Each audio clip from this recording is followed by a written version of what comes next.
દર્શક મિત્રો, આપ જોઈ રહ્યા છો NN ન્યૂઝ. હું છું એન્કર અર્પિતા પટેલ. હવે જોઈએ અગત્યના સમાચાર.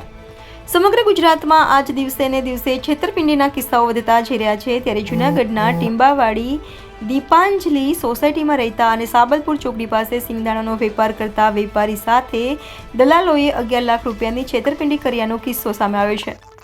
વેપારી લલિત વિરોજાએ સિંગદાણાના બિયારણનો 10 ટન માલ દલાલોને 1 વર્ષ પહેલા વેચ્યો હતો, પરંતુ દલાલ દ્વારા રૂપિયા ન અપાતા વેપારીઓ તાલુકા પોલીસ સ્ટેશનમાં ફરિયાદ નોંધાવી હતી. જૂનાગઢમાં આવેલા પાનુ બ્રોકર્સના દલાલ રાકેશ કારિયા અને પોરબંદરના દલાલ વિક્રમ ઓડેદરા દ્વારા ફરિયાદ લલિત વિરોજા પાસેથી 21 જૂન 2023ના 10 ટન જેટલા સિંગદાણાનું બિયારણ વેચાતું લીધું હતું, પરંતુ આ બંને દલાલો દ્વારા અત્યાર સુધી વેપારીને રૂપિયા ચૂકવવામાં ન આવતા તાલુકા પોલીસ સ્ટેશનમાં ફરિયાદ નોંધાવી હતી.